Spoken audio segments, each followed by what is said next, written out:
When I was a teenager, I used to be part of this discipleship group that wasn't a part of church. It had a lot of church people and kind of friends going to it, and the two people that led it, they were a couple, and they were also from the same church. It just wasn't a church thing, wasn't a youth group thing, but it was really great. We met every week, and the good thing about it was that our parents would all congregate at the same house, and they would do kind of their parental kind of discipleship group.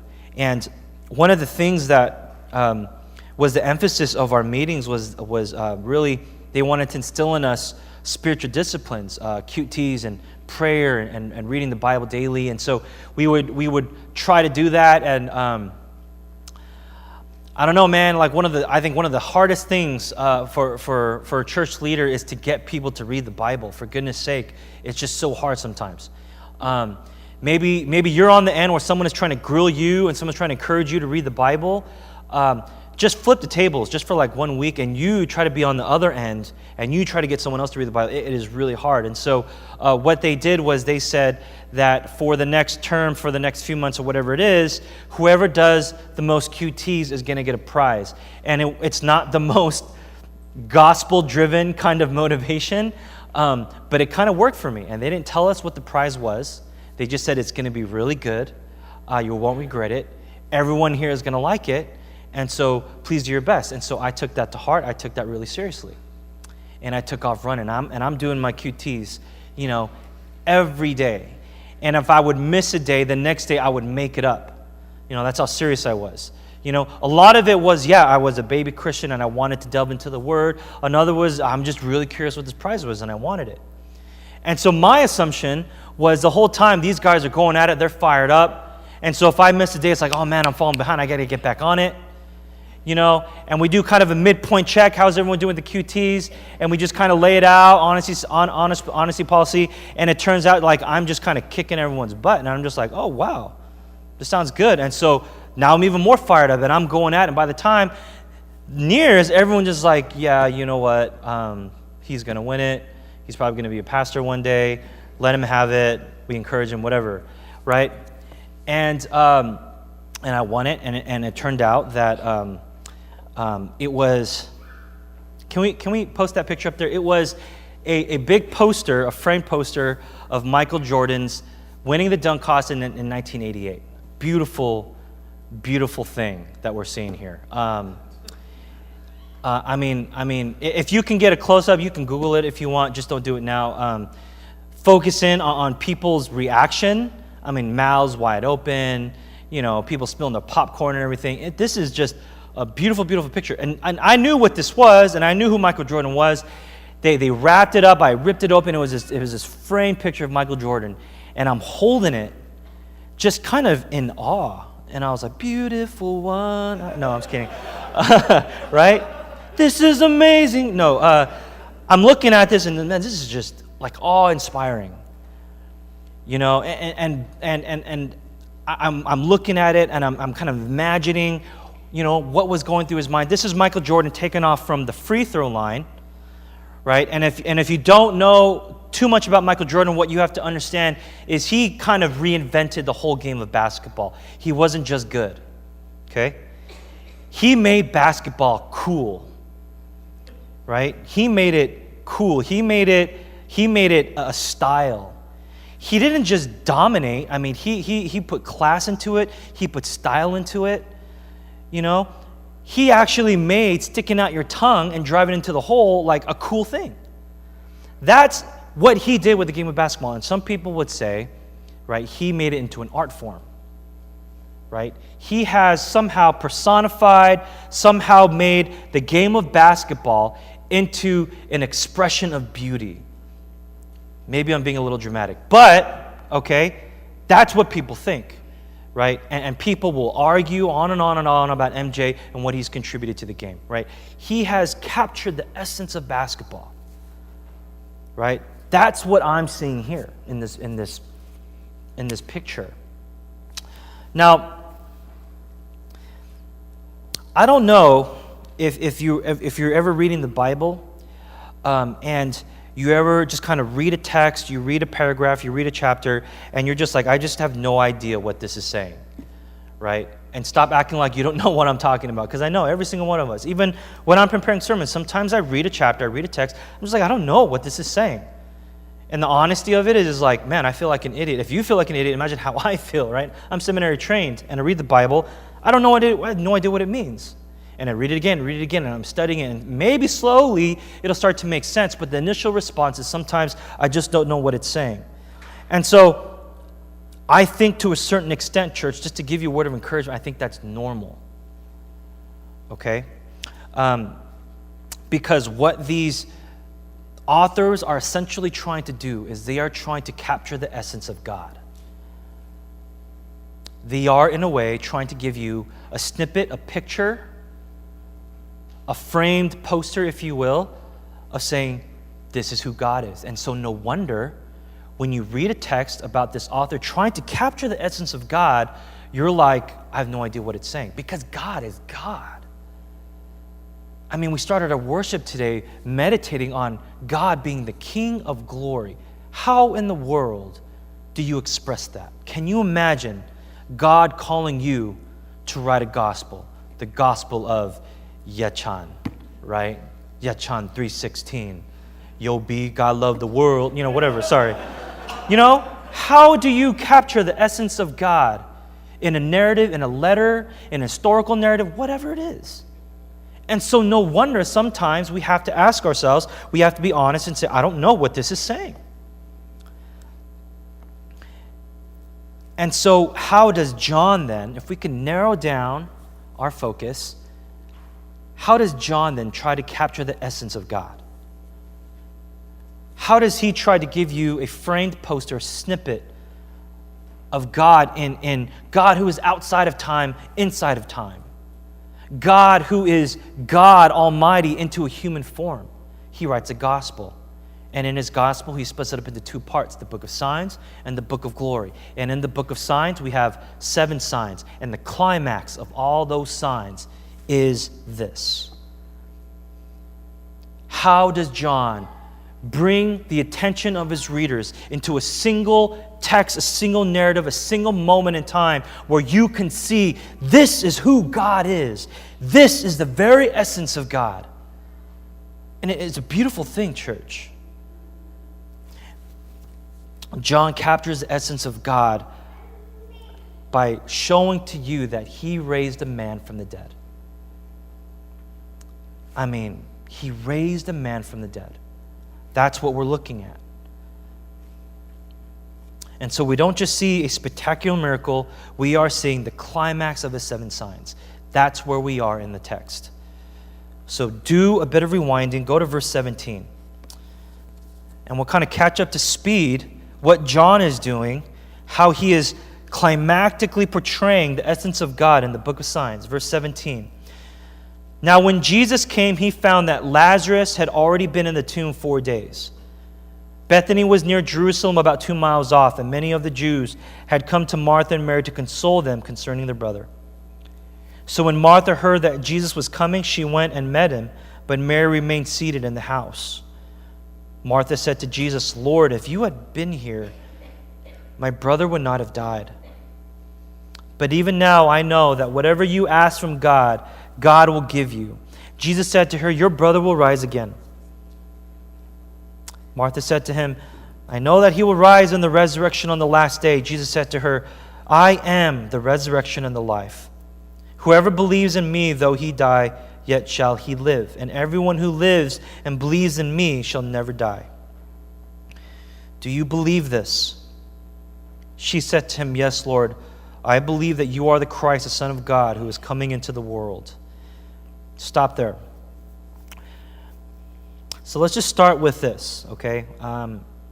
John narrates in verse 17 that Lazarus was in the tomb for 4 days, okay? Really kind of an arbitrary verse to start at, but just think on that, okay? News gets to Jesus. He's not where Lazarus has passed away, where he's ill. We know that he's ill. We know that he's about to pass away. News gets to Jesus, okay? I mean, what's normal is normal. If you hear about your loved one. We know Jesus loves Mary, Martha, and Lazarus. We know that he's a good, dear family friend. Imagine you get news that someone you love is really ill and can pass away any moment. What do? You just kind of drop everything and you go. And you be with the one you love in his or her last moments of life. And then what we see in the text is that Jesus doesn't drop everything. In fact, he remains. And he keeps his composure, and it's a little bit weird. I mean, we're dealing with death. I mean, we need to kind of sit on that and be realistic with it and see, right, the tone of the text and really what would I do in that kind of circumstance? Like Pastor Hain was telling me that when he was in Korea and when a relative passes away, it's not like here where it's just kind of a one-day event, maybe a viewing and a service, but like it's a week-long ordeal. You go kind of to this retreat-style center, right? And if you're part of the family, you're there for a full week, and it's exhausting. And what you're doing in that full week is friends and family and community, they're coming to visit the loved one, to console you, and you're there and you're just serving food and you're greeting and you say, thank you for coming. For days and days and days, this is what you're doing. And it's an exhausting event because your loved one has passed away. You temporarily stop your job. You temporarily step away from classes and the normality of life to attend to the needs of the funeral of the past one who just passed. Jesus just sits there and says, okay, Lazarus is ill. Okay, I hear you. And he kind of converses with the disciples. Well, no, he's asleep. Oh, really? He's asleep? No. Idiots, right? That's my translation. No, you idiots, he's dead. So why does Jesus do that? All that to say that. Well, why does Jesus do that? The Jews had this kind of tradition, if you will, kind of this mythical, kind of traditional understanding that when a body dies, the soul of the body, very Casper the Friendly Ghost style, the soul would kind of hover and kind of hang around the body for 3 days.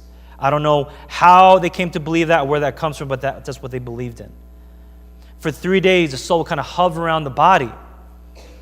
Maybe the soul wants to go back into the body. The soul wants to go back into the earthly life. That's what the Jews believed. And so how long did Jesus wait until he tended the body? 4 days. Why? Why did Jesus wait?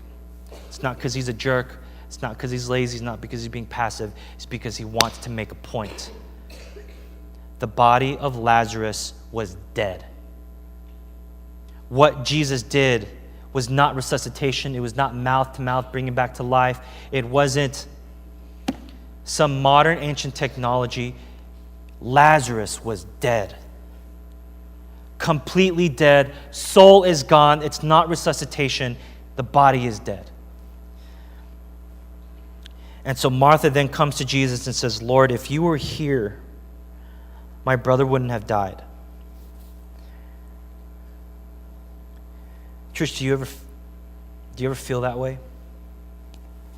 I mean, if we can kind of be deep with this text, really, do you ever say that to God? God, if you were here, it would not be this way. God, if you were just with me during this really dark and difficult period of my life, you could have fixed something. I mean, you could hear Martha's tone in that. And if you just look at, I know we just read it, but if you just look at verses 24 to 27, I just wanted to point out something, what Jesus is doing. Really interesting what Jesus is doing here, and there's a lot to unpack. But when we talk about the idea of resurrection, it's a very Easter kind of thing that we talk about, and resurrection is usually in the context of Christianity and church. But when you look at verses 24 and 27, you know what I see? I see doctrine, I see theology, I see Bible study, I see Friday Night Logos. That's what I see. Jesus, if you would have been here, everything would have been okay. And then they get into this doctrine of the resurrection. And it turns out the Jews would believe that not the resurrection of Jesus, they didn't believe in that, but the resurrection that in the body in the last times would be resurrected. That God is going to raise the bodies in the end times. And Martha, We look at her, wow, she's pretty smart. She knows her theology. Jesus, I know that in the last day our bodies will be risen. And then Jesus comes over the top, ego eimi. Remember that? I am the resurrection and the life. How does Martha handle her brother's death? She needs truth. Some of us are like that. Not all of us, but some of us. During dark and chaotic times when we lose a loved one, we lose our jobs, we fail a class, we break up with a boyfriend or girlfriend, we get outcasted from our communities, whatever happens in dark and confusing life, some of us need an anchor of truth, something to hold us planted to where we are.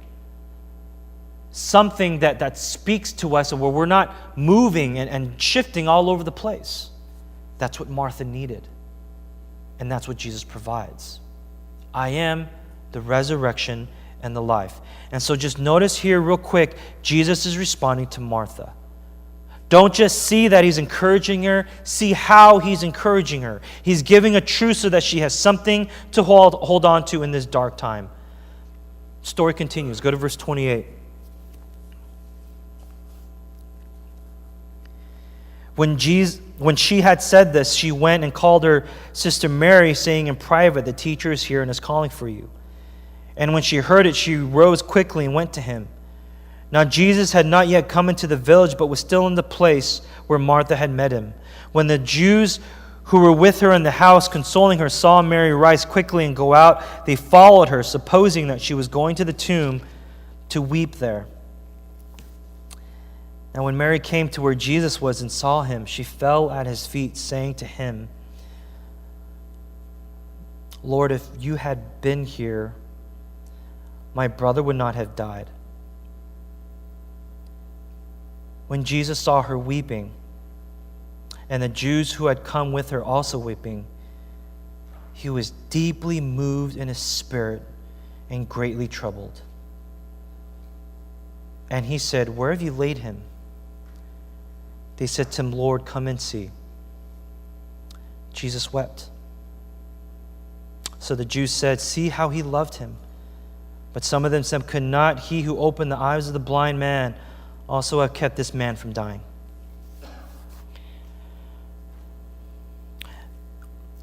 Our demographic in this community is basically, we're young, okay? And what that means in terms of life and death is that we're simply not around death a lot. And the matter of fact, the truth is that the older you get, the more you're going to be surrounded by death. And so I haven't been around death a whole lot. I've been to a handful of funerals, but I can recall every single one of them. And I think every funeral is sad and it's impacting and it's a sense of loss, but one of the most impactful funerals that I've been to was when my grandmother passed away. It was the mother of my mother. And my grandmother was close to me because she practically raised me. I was a bit of a latchkey kid. I turned out okay, but I was kind of a latchkey kid. I would go home, and I would always be at home alone, coming home, and then I would wait for my parents to come home from work. And a lot of times my grandma would walk me home. She would cook me a snack, which for Korean people is like a full meal.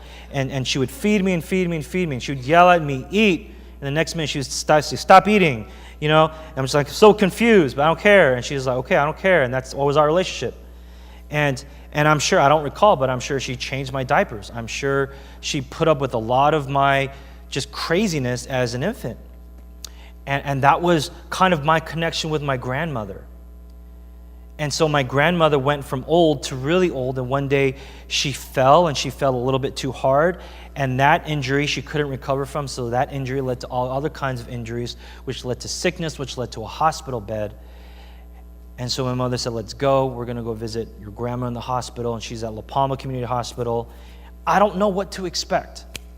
My mom says, just try to be strong. I go in, I see her in tubes lying in the bed, and I just lose it.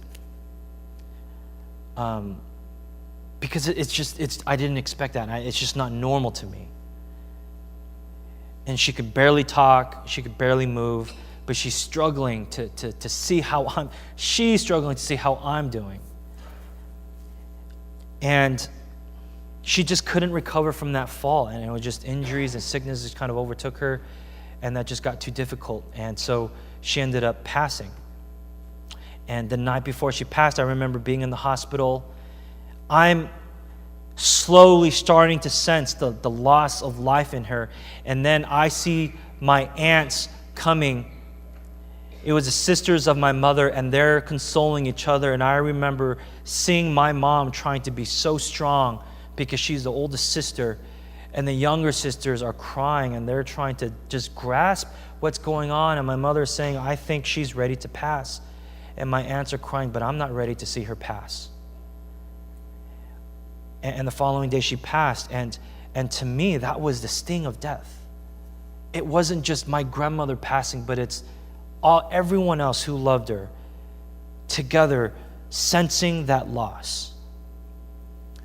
And the reason I share that with you is because I'm sure if you haven't experienced it, you're going to experience death in your life.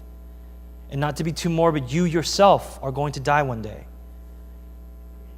And really our best way of coping with that is what? That's just life. But is it?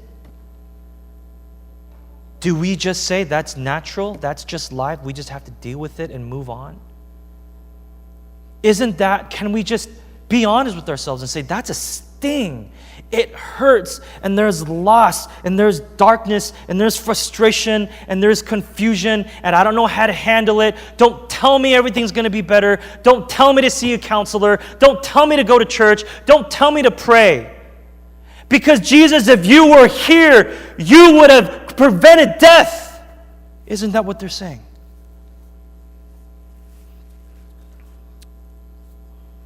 I want to point something out to you. In verse 33, when Jesus saw her weeping, and the Jews who had come with her also weeping, he was deeply moved.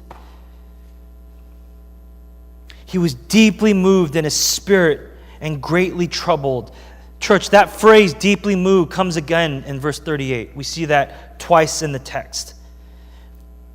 And so when I'm resting on this text and I'm studying this text and I'm trying to get this into my soul, I see verse 33 and I see verse 38 and I think, wow, man, Jesus is feeling it. Jesus is compassionate. Jesus is our great high priest. Jesus listens to us, and I'm like, wow, that's just an awesome truth. That preaches, man. You let that preach that to your soul. You meditate on that, how good it is, right? Jesus is being deeply moved in your life, in the circumstances and the difficulties that you go through. He's deeply moved. Isn't that good, church? Isn't it good to let that get that into your soul and let it preach to you and let it comfort to you? Let me tell you, church, that term, deeply moved, doesn't mean tenderness, and it doesn't mean compassionate, and it doesn't mean empathetic, although Jesus is those things. When John narrates that Jesus is deeply moved, it was anger. That word that he uses there doesn't just mean tender compassion and empathy. It means conviction so deep that it causes in you an interchange. You believe in something so wholeheartedly that there is a movement in your soul, and you're going to do things that you don't normally do because you believe in something so hardcore. It's an interchange of the soul such that there's the only word we can really describe it is anger. So when we see that Jesus is deeply moved, it's not, oh wow, Jesus is feeling it. Jesus is angry. And so church, why does Jesus say that Jesus got angry? Because he saw death and he got pissed. Jesus saw death and knew that's not how the world was created. Jesus saw death and knew that that was not his intention. Jesus saw death and he didn't just see it from God's perspective, but he saw it from our perspective. He experienced our loss, our sting, our darkness, our confusion, our everything. And he said, "Where have you laid him?" They said to him, "Lord, come and see." And Jesus wept. Church, I think it's okay to cry when we see this. Jesus wept with us.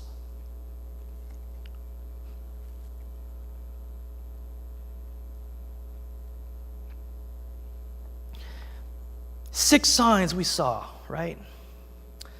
Water into wine, healing the paraplegic, healing the official's son, healing the blind man, feeding the masses, walking on water. We see those miracles and we see those signs. We say, wow, God is sovereign, in control of mankind, in control of creation, just steering and doing whatever he wants. Look at me, church. Hear me when I say this.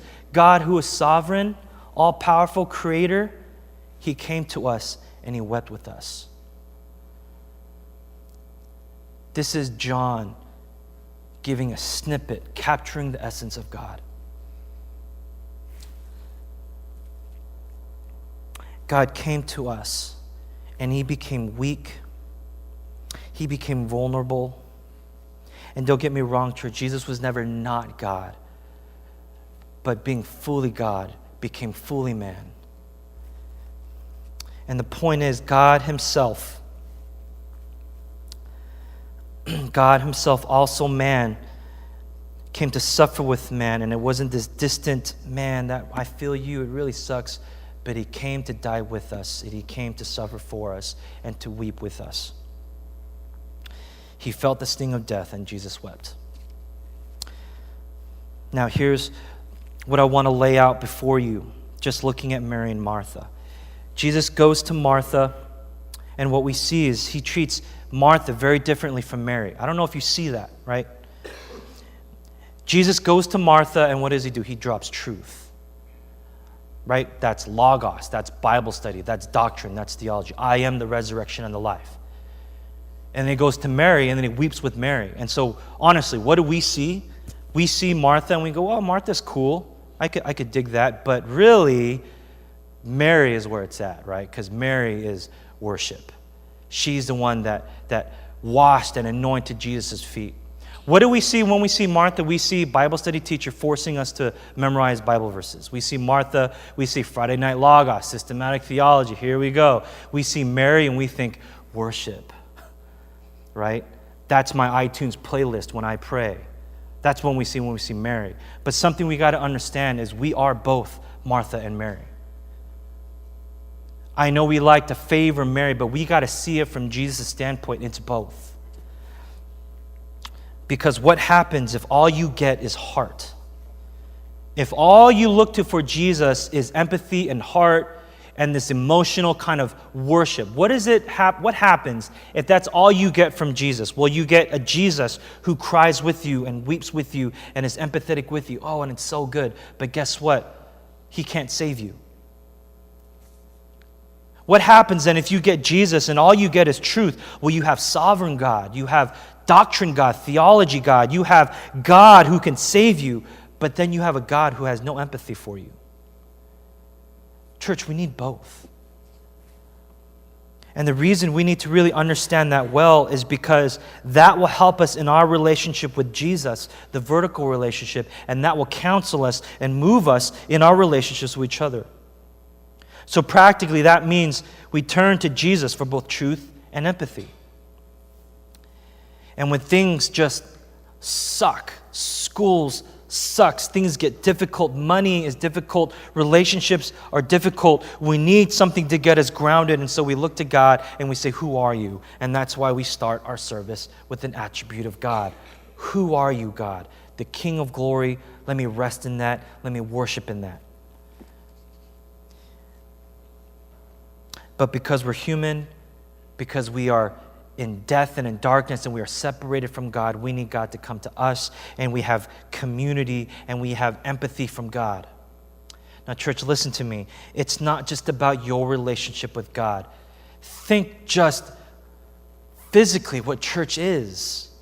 You are next to people worshiping, covenant community. Does the picture of God speak to you on how you are to care and love for each other? Honestly, church, I think some of us are really working hard towards that.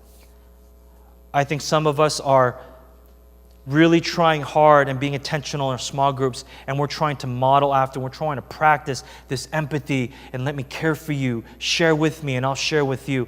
I'll be honest with you, church, I think some of us are really, really good at receiving, but it's been almost never since you've actually invested time and care into someone else.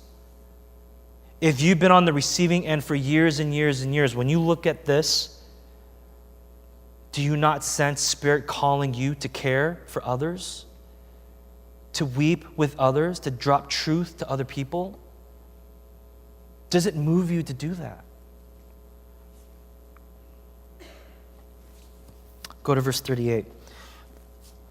Then Jesus, deeply moved again, came to the tomb. It was a cave, and a stone lay against it. Jesus said, "Take away the stone." Martha, the sister of the dead man, said to him, "Lord, by this time there will be an odor, for he has been dead 4 days." Jesus said to her, "Did I not tell you that if you believed, you would see the glory of God?" So they took away the stone, and Jesus lifted up his eyes and said, "Father, I thank you that you have heard me. I knew that you always hear me, but I said this on account of the people standing around, that they may believe that you sent me." When he had said these things, he cried out with a loud voice, "Lazarus, come out!" The man who had died came out, his hands and feet bound with linen strips and his face wrapped with a cloth. Jesus said to them, "Unbind him and let him go." Let's think about this question. Why does Jesus raise Lazarus from the dead? Why?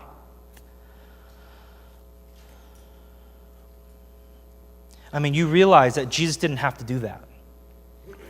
You realize Jesus could have wept with them, empathized with them, and said, Lazarus is in a better place. The Father is caring for him. His soul can rest being with the Father, and everything would have been fine. Everything would have been good. And Mary and Martha would have said, "Jesus, I wish you would have healed them, but thank you for being with us in our time of need." And then we go on to chapter 12, and that could have been it. And there would have been almost nothing wrong with that.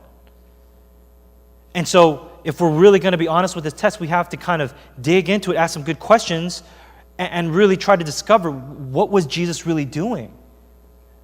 What is revealed to us more deeply about who God is, who Jesus is, and why does he actually raise Lazarus from the dead? A question that I think a lot of non-Christians and even atheists like to ask, and even Christians, I think, has to do with suffering. You read this, and you can start even asking more questions, and just why does Lazarus have to suffer in the first place? Why is he ill in the first place? And why does he have to die in the first place? And death is just kind of the culmination, if you will, right? That's where suffering ends, and that's kind of the peak of suffering. We experience death. And so the argument is, if God really exists, or if God is really loving, then why does he allow suffering in the world? And suffering is such a complex and multi-layered issue, right? It's global hunger and war and famine and disease on a macro scale. And then there's kind of on a micro scale suffering. My father passed away from cancer. We're losing the house because my mother was wrongfully terminated from a job. And all these kind of micro scale, macro, all kinds of suffering. We can qualify that as injustice. We can qualify that as whatever it is that you want. But the idea is suffering is in the world. And so if God really is loving or exists, why does he allow it? And so God either doesn't exist or God is cruel. Whatever the case, I don't want to have anything to do with God. And then so you live your life as being anti-God, which is counterintuitive. But you say, I don't want to have anything to do with God because God is cruel or he doesn't exist. And so I want to address that the best that I can because I think we're killing two birds with one stone. So let's start with this. Who is the source of evil?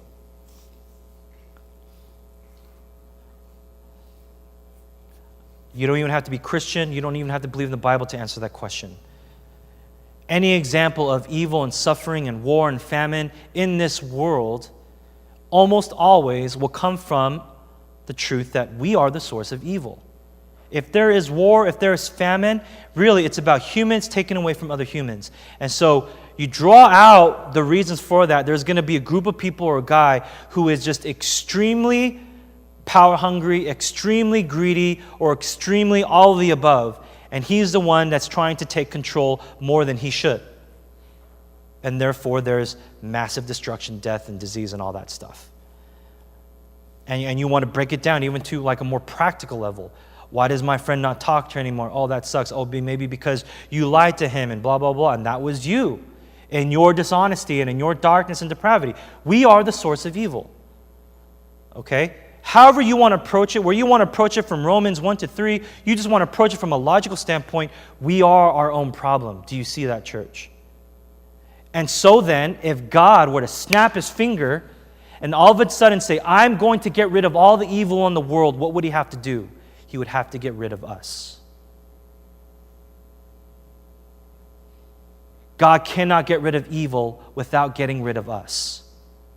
Wow, that's so profound. Oh, I think I caught you. Why can't he just kind of change our wills and change our hearts? Why can't he just create us to be perfect? Well, he did. We call that Genesis 1 and 2. And when we come across Genesis 3, we're the ones that made it. We're the ones that messed it up. Why can't God change our hearts so that we're all just good to each other? Because there's something called free will. And in the principle of free will, we have the decision to follow and love God. Or we have the choice to not follow and be disobedient. So listen to me, church. The fact that there's suffering in the world doesn't mean that God is cruel. The fact that there's suffering in the world means God is actually abundantly loving. Because there's suffering in the world, it means that God wants to spare us, not obliterate us. The fact that there's suffering in the world means that he loves us and wants to spare us, and he will even come down to weep with us and to experience suffering with us. So you see, why does Jesus raise Lazarus from the dead? Because Jesus hates death, and he's showing a sign, an ultimate sign for the sign to come, that he's not just going to weep with us, is he, church? He's not just going to come weep with us. He's not just going to comfort us. He's not just going to drop truth on us. He's not just going to say, I hate death and I'm weeping because of death. He will become our death. And church, that's why we're getting ready for Easter. That's why we're getting ready for John 20. That's why we're going to start thinking and praying about those in our lives who don't know Jesus. That's why we're going to pray for them. That's why we're going to think about how we're going to invite them to church so that they can hear the gospel message. That's why we're going to get that into our souls. That's why John says, these are the signs. Why? So that you may have life in his name. God isn't going to just deal with the suffering. He's going to obliterate it. Completely, one day, obliterate all death and suffering.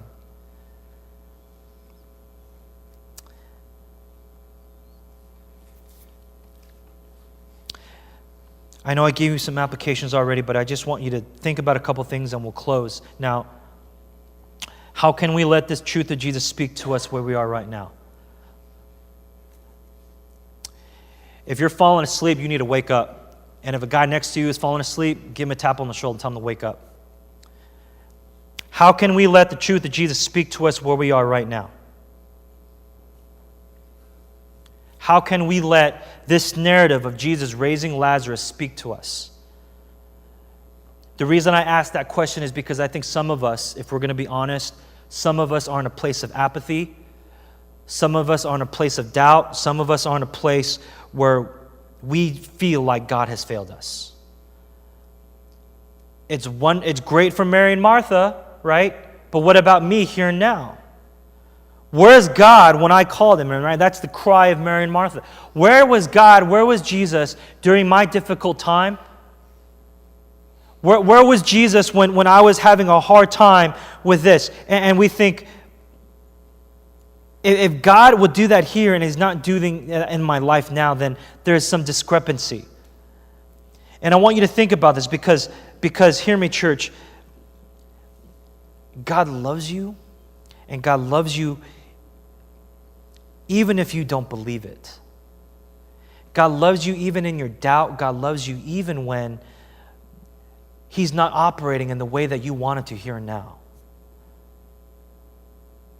In a moment in time, Mary and Martha believed that their brother was gone. Just gone. Sting of death. He is gone. He is dead. It's been 4 days. And now you're here, Jesus? Just because God doesn't function and operate in the way that you want Him to on your timetable, it does not mean that He doesn't love you. The sign of all signs. How does that speak to you in your apathy? How does that speak to you in your doubt and in your struggle? Do you sense that God is calling you now to step out of where you are in your darkness, out of the grave? Is God calling you to that? And is God calling you to life? Church, hear the voice of Jesus in your life. Follow His calling for you. Join me in prayer.